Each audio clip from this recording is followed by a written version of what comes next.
Okay, people, here is a thought experiment. All right? If Google is the top of the internet, and as I am coming to suspect, if the internet itself, remember we're talking about one of the best achievements to date in all of human history, the best achievements of human science to date. Okay? And one of the problems that I have with the internet is that, for example, I believe, okay, not necessarily as a Christian, but I believe that, for example, Google being the top of the internet actually has the potential, if enough people inside Google forsake the general slogan of the Google philosophy, which is do no evil. Okay, if they forsake in action what they've put on their company banner, their company governance banner, so to speak, to do no evil. If Google actually decided to do evil, then for example, they could literally suck up all the money in the world. Okay, just I like to set up opening postulates that are as simple as possible and function on as many emotional levels as possible for people to understand. Okay, so let's assume Google, top of the internet, they can suck up all the money in the world. They are the people who can dictate, for example, when we go to a cashless society. So, for example, for those of you conspiracy theorists who quote unquote believe that the mark of the beast is a the mark of the beast is a microchip. Okay, I'm opening with the postulate, if you will, that Google has the capacity to do this. This is what I'm afraid of. Okay, only the problem of good and evil is that, basically, I very quickly come to the boundaries of my own human knowledge about how the world works. Okay, and I have to draw a difference for my Christian colleagues between quote unquote believing in the real apocalypse versus the apocalypse fever. What I discovered just this morning is it's not just a marketing problem, it's actually an intellectual problem. It's a problem in science that I believe that the secular Darwinist materialist orientation of quote unquote most of the real scientists on the planet. Let's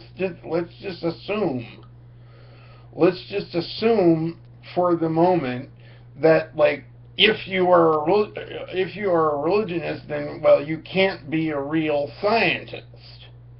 Okay, the problem the Christians are afraid of is that to us it's equally possible, whether there is a God or not, it is equally possible simply in human nature as it exists now for atheists to use the existing legal system of the world to say, for example, all religions are equally delusional and all religions are therefore equally illegal. Okay, and the thing is, if you believe there is nothing in an afterlife to look forward to, if you believe that you simply die dead, then in strictest logic, okay, what is to keep the next Adolf Hitler from arising among the atheists and equally annihilating the planet? Okay, yeah. See, it's not just enough, even if we agree that Adolf Hitler was one of the most evil people in human history. Okay, as a Christian, I happen to want to believe, as an admittedly emotional bias, that the bastard didn't repent, and therefore he's roasting in hell. I want to believe that. Okay, if my God makes any sense, then surely that's the way he ought to think. Says my limited human mind. The problem is that like all the answers that humans can produce are deceptive to some degree. Okay? So, the thing is that the attitude of ruling that religion is a brain disorder. Okay, that's what it comes to. I've had a fellow religionist I've been commenting with recently that the only exception I took to any of his arguments is that he wanted to identify atheism as a physical brain disorder. Okay, as a way of making himself feel more comfortable about his own position. See, I believe with all my heart that that's a flawed argument, that's a disrespectful argument. Okay, but here's the thing. Okay, I submit to any Darwinist, atheist, materialist scientist out there that, with your concern, let's assume that you're right, that like your only objective in life for like the rest of your career became to prevent the human apocalypse. I'm saying as a theologian that is my only objective in life is to prevent the death of the planet from happening in my generation. Okay, while I am on this planet, my only objective in life is to do what I can to prevent the death of the planet, to prevent the death of human civilization from occurring on my watch, because to me that's the ultimate sin. Okay. And what I'm trying to discover, God help me, heaven defend me. See, I keep using these terms so that people will understand where I'm drawing a line between, strictly between theism and Christianity. Okay. What I'm trying to discover is, for example, is there a principle, is there a moral and a workable mathematical or not a theological principle? We're not even there. Okay. See, I don't want to grant your primary assumption that quote unquote all theology is bunk. Okay, first of all, I consider that to be an insult to human dignity. Setting aside that my own theology is Christian, I consider that to be an insult to human dignity. Okay? It is also a violation of Clarke's law. I've actually left the proof, elsewhere, and I've shared the Christopher Hitchens clip just today, where he identified exactly what I mean by the apocalypse fever. Is basically the fear-based marketing of the notions that you're doing correct eschatology when you get involved in all these pro-death prophetic symbols. Okay, and the thing is, mass humanity gets fascinated by that. Mass Christendom gets fascinated by that. Okay, it's a game that I believe it's a game that I believe that Satan himself loves to play with us. Okay, whether you're a right-wing conspiracy nut, a left-wing conspiracy nut, uh, whatever.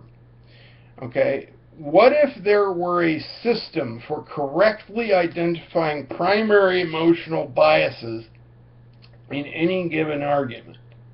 Okay, let's just postulate that as a mathematical system. Okay, the problem with creating that in terms of like magic and theology, the problem with creating that is that I grant that I may actually be helping the human apocalypse to occur, faster than people actually get my point. Okay, and my personal prayer is, heaven defend me from that unpredictable consequence. That's what I'm most afraid of. Okay. But, basically, I'm not going to get into, is there going to be a literal return of Christ? You can assume that I believe all of that. Okay, what you cannot assume is that that I am a pro-death bigot by believing that. Okay, I am not the sort of theologian. And again, I'm not an expert. I'm just an ordinary Protestant layman. I'm independently ordained. I've been through, I'm going through a study on literally every verse of the Bible. Okay, so don't even get into, well, the Bible is bullshit. It's a magical book based on a delusional God who isn't there. I'm beyond all of that. Okay? I'm beyond all of that. If you even raise that argument, you are going to personally offend me. By definition, do not bother mocking me. Okay? Period. That's my opening bias. And I'm not a theological expert. Okay, so I understand that there are both negative and positive consequences to what I do, but just as an outreach to my Christian friends, do you believe, for example, how many of you actually believe at bottom that the Pope ought to respect the Dalai Lama as a human being? Okay? Now, here's the point, is the Pope actually bothered by the notion that, well, this man doesn't believe as I do, therefore he's going to hell? No. No. God, 1,000 times no. Okay? Why is it that the average Christian, ladies and gentlemen, why is it that the average Christian wants to study these high esoteric points of eschatology and study to believe themselves some kind of expert in the signs of how the human race is going to die? Okay, and yet,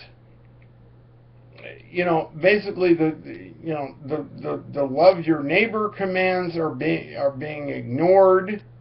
Okay, they're being ignored to the point that like systemically, people like Christopher Hitchens are able to make valid arguments out of the fact that like part of the delusion of Christianity, part of what he believes the delusion of Christianity to be, is that Christianity in and of itself as a system is pro-death because it is forcing by fear a mind to love the alien and love their neighbor based on the quote unquote the fear of the fear of fire and brimstone.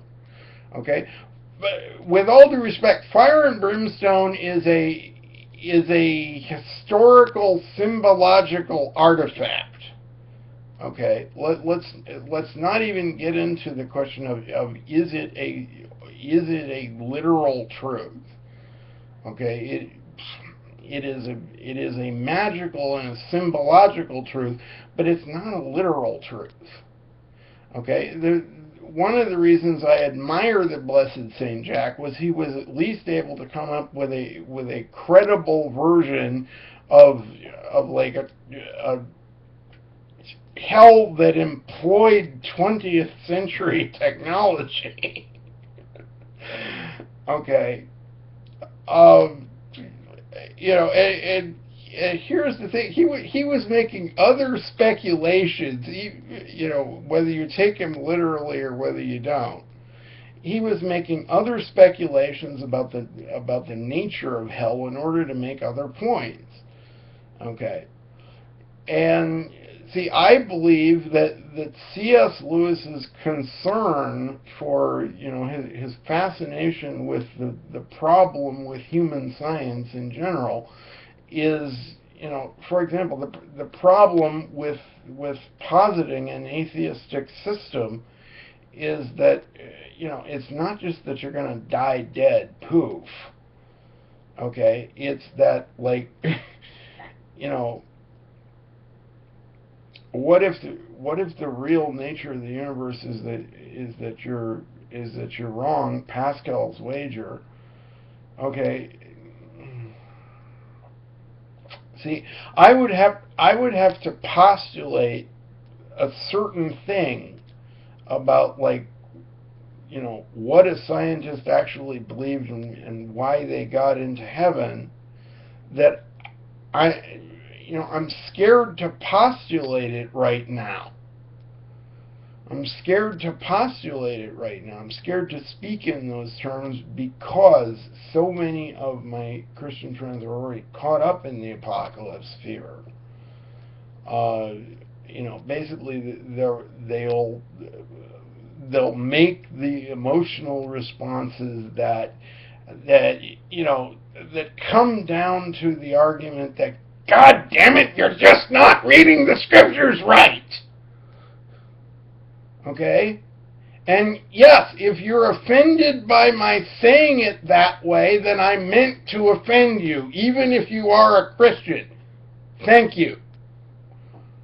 Okay? There are appropriate situations in which a Christian should swear. I believe this.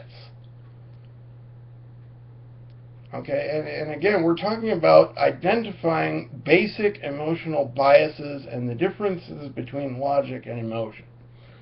Okay, there are flaws in all human logic. I will not say that there are flaws in human emotion. I believe that there are flaws in emotion when it is not matched with thought.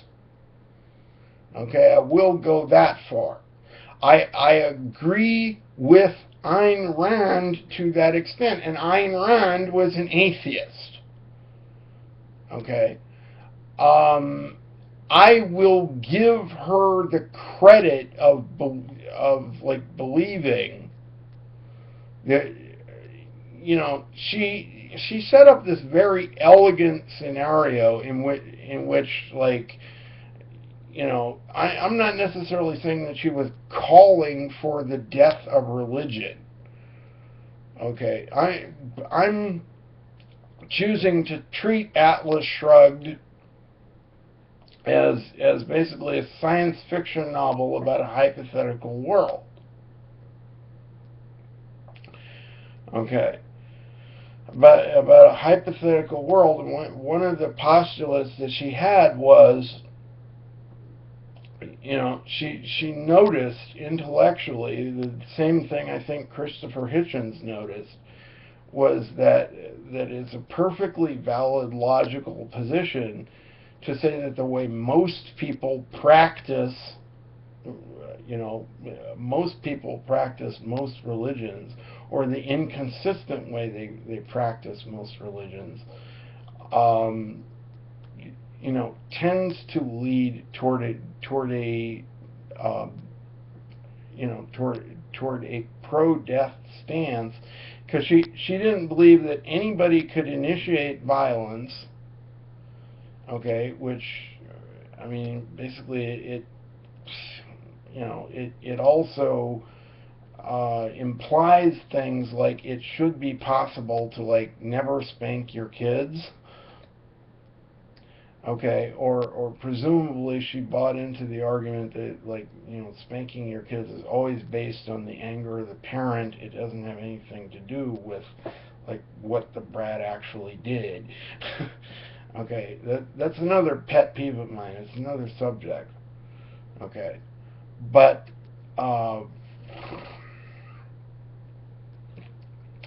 okay, my problem is that, I've already been hospitalized once. And what I say is, thank God there were no radically rabid atheist nurses around me at the time, necessarily saying that, like, because I was a Christian, that's what was driving me insane. No, that's not the issue that they dealt with. They were very professional over at Mayo Clinic. But I'm saying I have been hospitalized. It's one of my worst nightmares. Okay, not because when I was actually hospitalized that they were doing anything wrong. They actually helped me get past that process. But but again, there's this whole, like, religion versus government tension, or take another hot button issue: separation of church and state. Okay.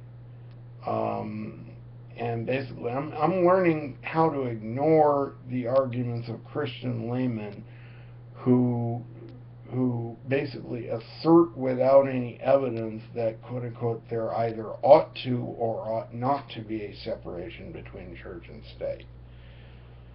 Okay, I'm learning how to, like, stay out of that argument before it can be made better. I believe that there is such a thing as earning the right to be heard. Okay, I believe that the legitimate the legitimate creation of authority has to do with first developing valid influence with human individuals, being willing to do that. Okay, and then basically you reach a certain point where you're able to ethically influence individuals until you've built a team. Okay, you can turn that team into an army. You can turn that army into a you can turn that army into a company. You can turn that company into a government. Okay. I'm not necessarily saying you can turn that government into a church, because, like, I don't want to deal with the implications of that transform. I will grant that any church is a government just as any company is a government. Okay, but I'm presuming that the government arises out, government among human beings arises out of an aggregate of human people, and they're agreeing to certain principles. Every government has a constitution. There are rules to the game. Okay, there are rules to the human game. Okay, the experiment that I want to try, that I want to spend my lifetime trying, is not just a question of, like, can I get the atheist to be civil to me, but let's just start from, can I at least get them to, like, avoid hospitalizing me for being delusional just because I'm a religionist? Okay, let's start there. because the other outcome to that one, if I'm not able to win that part of the argument, the other part of that outcome is like whether it's accomplished by the Christians or not. The other part of that outcome is genocide. Okay, I mean, do you follow that politically? See, we can get into the whole other question of like, is genocide a sin? Well, of course we should be able to agree, but we don't necessarily agree that, see, if there is no sin, again, if there is no God, there is no sin. And if there is no sin, you have no definition for evil. If you have no definition for evil, then genocide is permissible. Okay? See, that's the problem with using human symbols. So, anyway, but the interesting result of the experiment for this morning was I noticed that Christopher Hitchens, who is my intellectual opponent in almost all ways, actually identified what I mean by the apocalypse fever, and he did this as an atheist. Okay. My question to Christopher Hitchens is, how can you guarantee me that your intellectual descendants will not be motivated to commit genocide? That's my opening question, and this is maybe a better definition of the apocalypse fever than I came up with late at night. So that's where we are. Thank you for listening, Internet Serves. See you later.